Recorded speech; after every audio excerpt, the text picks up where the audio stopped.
Welcome to Quiet Horror. Tonight's story is called Tuesday. Someone married me to a dead man without my permission. In Korea, there is a wedding held for people who are already dead. It's called 영혼결혼식, which means a spirit marriage. When someone dies young and unmarried, some families arrange a wedding for them to another deceased unmarried person of opposite sex. Two grieving households come together, and in place of a bride and groom who can't stand at the altar because they are dead, two small dolls are dressed in wedding clothes to take their place. They work as a stand-in body for a person who no longer has one. They carry out a real wedding ceremony where they take photos and make offerings. Sometimes families go as far as filing an actual marriage registration for the dead. The families find comfort in knowing their deceased family member won't be alone in the afterlife. They say that in the old tradition, dying unmarried leaves something unfinished. A spirit can't settle, can't rest, can't move on to where it's supposed to go. So this spirit wedding isn't really just for the dead person's happiness. It's to stop them from staying. I didn't know any of this, and by the time I learned about it, it was already too late for me. This is the story of how I found out someone had married me to a dead man without my knowledge, and what I had to do to try to get out of it. I met a guy named Jimin on a Tuesday. We kept bumping into each other on Tuesdays for a few weeks before he asked me out, so he started calling me Tuesday. It was a stupid pet name, and I loved it. I thought it was cute. We dated for almost 2 years. He was sweet in a way that made my friends roll their eyes. He used to send me text every morning and remember even the smallest things I said.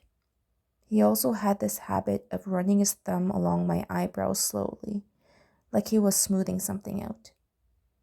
He treated me like a princess every single day. The problem was his mother.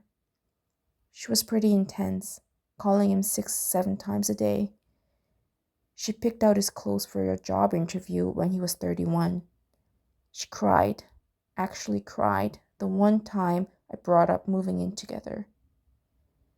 Jimin just laughed it off and said, "She's just protective."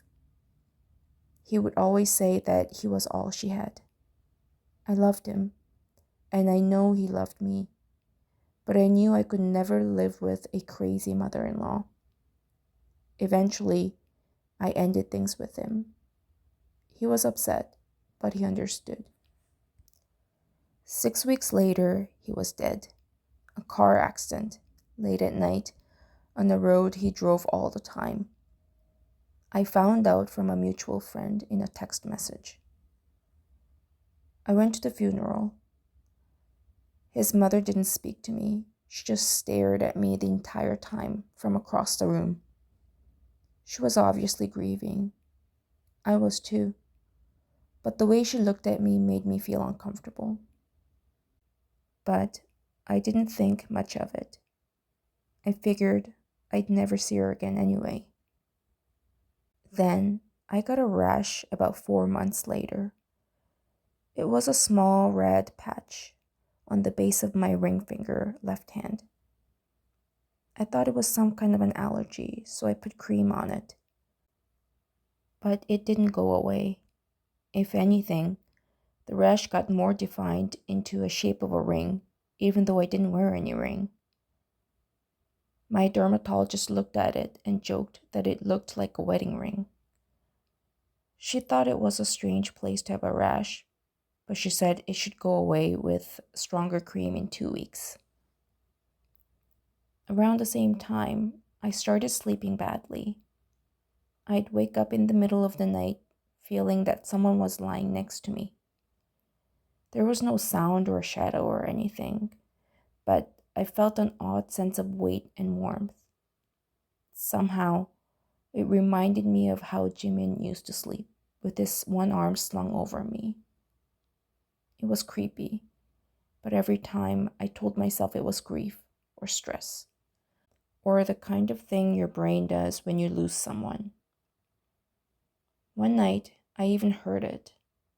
It was barely audible, but right against my ear, I thought I heard him whisper, "Tuesday." I told myself I must have dreamt it. It only happened once, so I didn't want to think about it. But then, I also started hearing crying sounds. At first, I thought it was a neighbor's baby, but the problem was, I asked around and found out that there was no baby in my building. And it didn't sound like it was coming through a wall. It sounded like it was in my room. I thought I was going crazy. I didn't know what to do. Then one day, one of Jimin's friend, his name was Namjoon, messaged me out of nowhere and asked to meet for coffee. I hadn't seen him since the funeral. At the cafe, Namjoon told me something disturbing.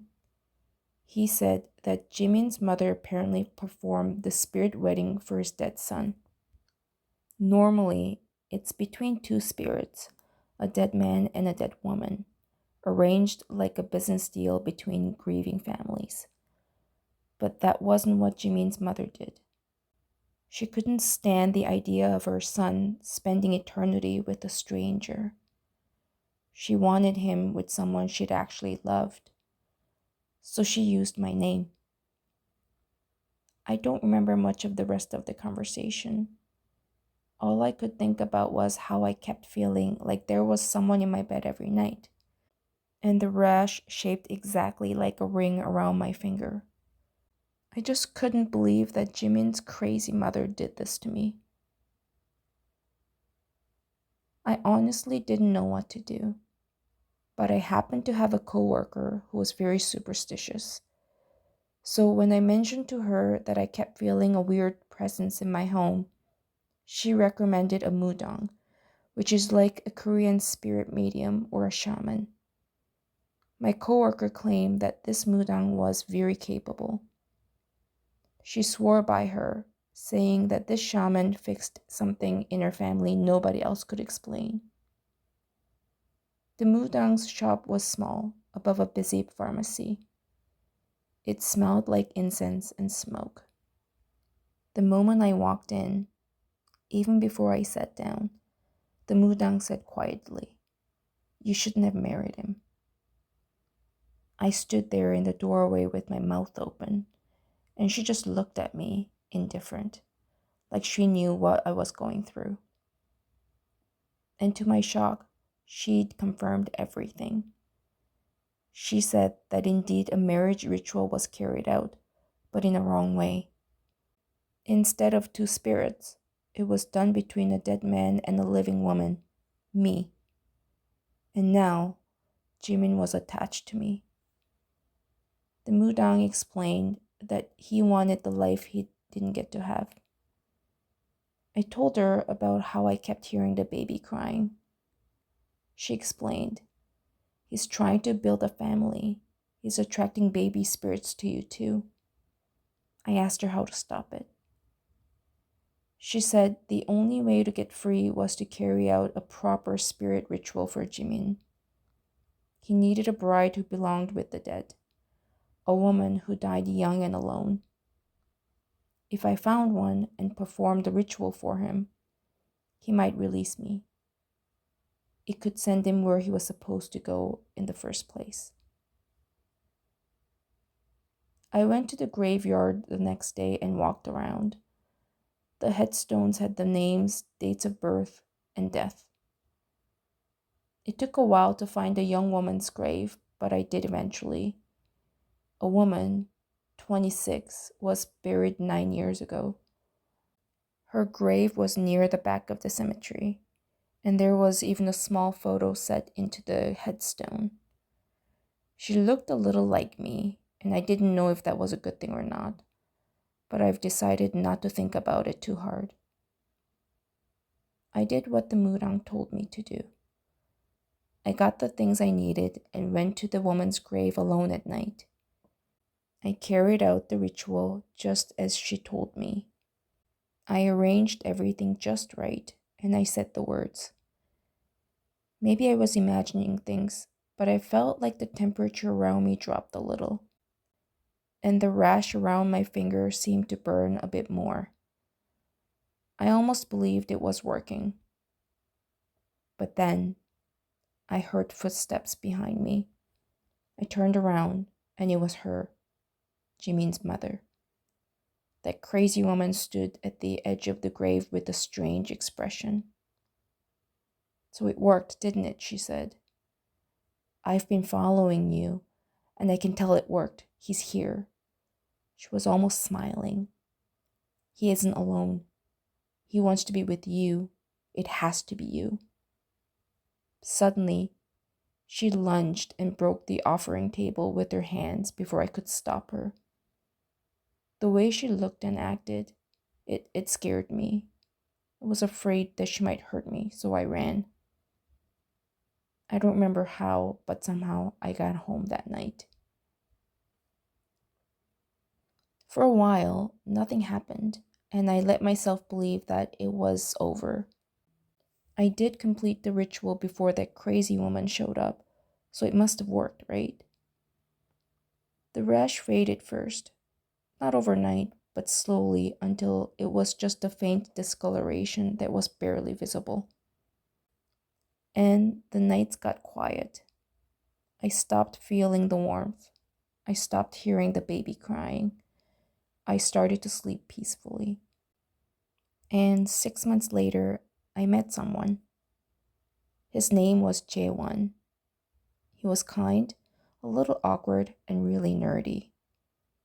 He was nothing like Jimin, which I think was why I was drawn to him. He made me feel safe. About a month in, Jimin's mother called me. I hadn't heard from her since the cemetery. I almost didn't pick up, but I did. Her voice was calm, almost happy. She said she was glad things had settled down for me. She said everything worked out for the best in the end, because I found another way. I didn't understand what she meant. I asked her what she was talking about, but she didn't answer me. Instead, there was a pause, and then she said, "I heard you got a new boyfriend." Before I could answer, she added, "Take good care of my boy." And she hung up. I sat there holding the phone for a long time. I told myself it was just a strange, lonely woman being strange. Grieving mothers say odd things, right? I didn't want to let this disturbing woman ruin my life again, so I let it go. Then, 2 months later, it happened. Jaewon and I were on the couch in my apartment. I was ranting about something frustrating at work, and he was listening patiently. Then, suddenly, he reached over without really thinking about it and ran his thumb along my eyebrow, slowly, like he was smoothing my frown out. He whispered, "Everything's gonna be okay. Don't worry, Tuesday." I froze. My mind went blank for a moment before I stuttered. What did you just call me?" He shrugged and tried to laugh it off. He looked at me lovingly, and I just sat there staring at him. If this story stayed with you, there's more waiting. Subscribe to Quiet Horror.